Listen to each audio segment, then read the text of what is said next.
Good afternoon. My name is Gisela Gaona. I am a high school social studies teacher at Miramonte High School. Hi, I'm Christian Gaona. I'm a senior at Sheffield High.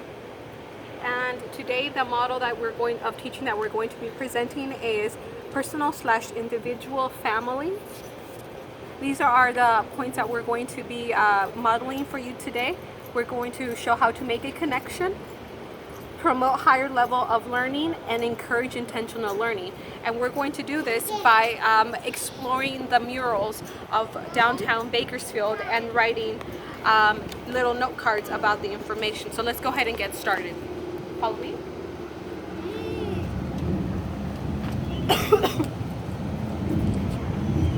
So here, Christian, what do you see? I see a dragon and a tiger.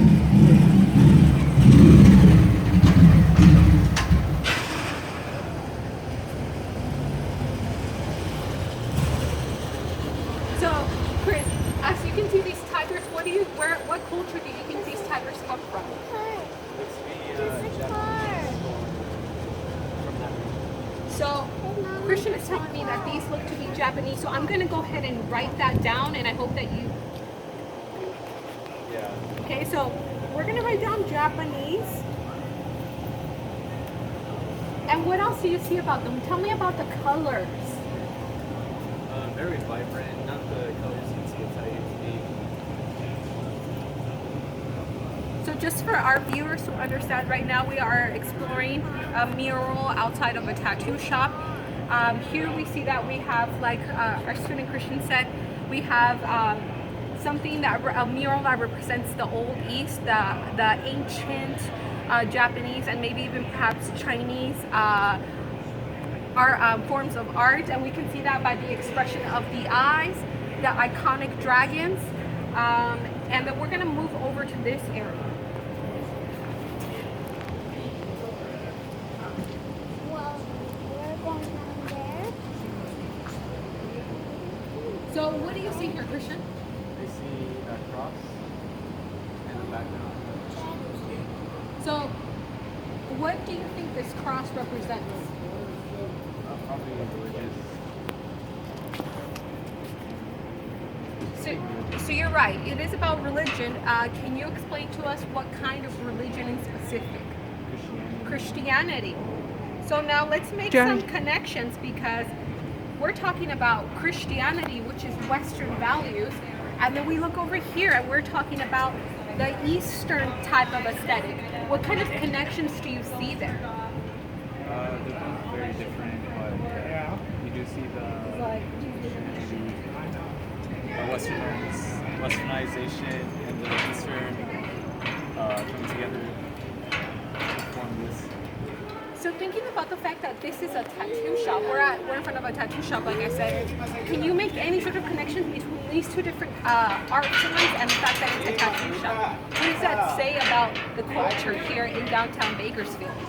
There's a lot of culture here, very diverse. It just goes to show that that a lot of things can come together in different forms.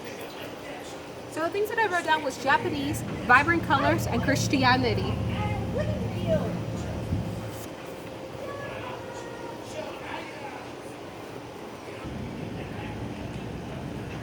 So based off what we just finished talking about, both of them coming together and collaborating, a short sentence that would describe this mural we came up with. In this mural, we see the fusion of the East and the West. So let's go ahead and move on to different murals. So we are at the site of our second mural today, and this time we are at the corner of a public bar. This is a very interesting mural, but before we go ahead and start talking about it, I wanted to review the learning points. So once again, we are making connections, we are promoting higher levels of learning, and we are encouraging intentional learning. So let's go ahead and allow the viewer to see a full picture of the mural before we talk about it. Okay, so our student Christian today, we're lucky to have him because he actually just finished his AP US history class. So I'm going to ask him to make some connections about what are some of the symbols here that you see that make connections back to what you learned in your history class. Well, first of all, right here I can see the Women's Christian Temperance Union, and from what I learned in AP History, that they were really tired of men coming home drunk, being very poor fathers, family men, and as you can see here, the whiskey here. The connection here is that the Women's Christian Temperance Union passed the 18th Amendment, which banned alcohol and alcoholic beverages, import, export. Thank you so much, Christian. I really appreciate that. What are some of the symbols that tell you that these women really believed that this had to be a grassroots movement that had to come out of religion? What examples do you see here? One clue that I really see right here is the Ephesians 5:18. It's a Bible verse. I can't remember what it says, but it ties into the Women's Christian Temperance Union. Exactly. One of the things, thank you for that. One of the things that I also want to point out to you, Christian, is up here this sign that a man is carrying. So even men were into the movement.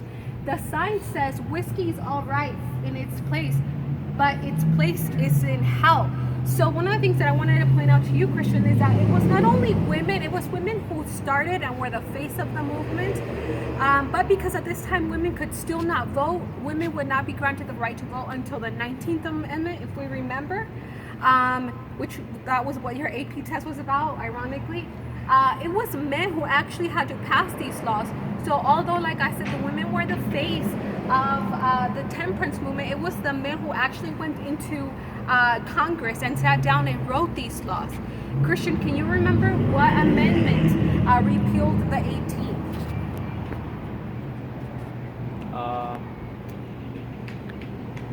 It's okay if you don't. This is something that you'll be talking a lot about, amendments with your government class, especially if you join We the People, because we are trying to, this is a learning environment. The amendment that repealed the 18th Amendment is the 21st Amendment. And the interesting thing about that is actually the 21st Amendment and the 18th Amendment are, wait, let me backtrack. The 18th Amendment is the very only amendment in the entire Constitution that has ever been stricken from our Constitution since its inception 240 years ago. The Women's Christian Temperance Movement was instrumental in the passing of the 18th Amendment in the U.S. Thank you.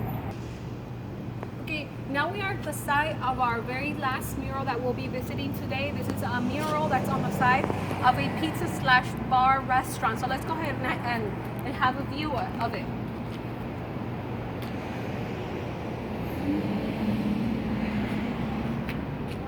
Okay, so Christian, what are some of the things that you see here? What kind of culture or time period do you see represented in this mural? I see the late 1800s, early 1900s. Seems to be the Wild West. That's all I can see here.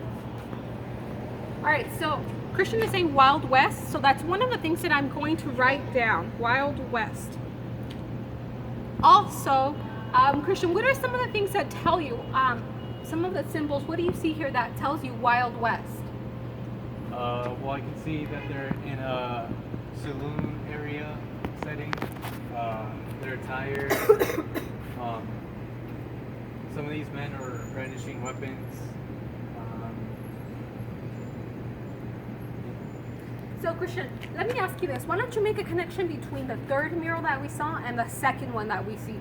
What is the interaction, especially around the idea of alcohol consumption? It's a very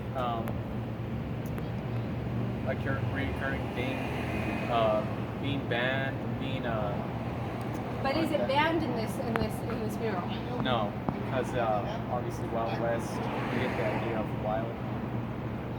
Right. So, Christian, the only reason why I wanted to bring that up is because when you described this mural, you said it was the late 1800s, when in fact the Wild West was actually established or explored in the early to mid 1800s. And we know that because the 18th Amendment passed at the end of the 1800s, at the turn of the 1900s. So this mural represents a time period in which this is pre-prohibition era, so people are still drinking. And go ahead and describe to me some of the things here that you see in relation to drinking in public, especially. Seems that they're having a good time. They're drinking in public, just having a great time overall. So one of the things, Chris, that I want to bring up to you is the idea of westward expansion. Can you tell me a little bit about that? Because you brought up the idea of the Wild West. What does the Wild West mean in connection with westward expansion? Westward expansion, as in, there were no laws. Well, there were laws, but they didn't follow them. Hence, Wild West. You can see here nowadays you cannot brandish a firearm openly. You cannot drink it publicly. So just to end this segment, a tad bit of trivia is that because we are standing in Central California, it seems like the one that is on this public mural was a very common scene throughout all of northern, central, and even southern California, due to the fact that, like Christian said, this was a new territory, new uncharted territory. People were out looking for themselves. They were looking for riches. They were looking for social mobility, and the West, California, provide that. And it's interesting that even today, in 2016, it continues to be the beacon of mobility. Let's go to Becca's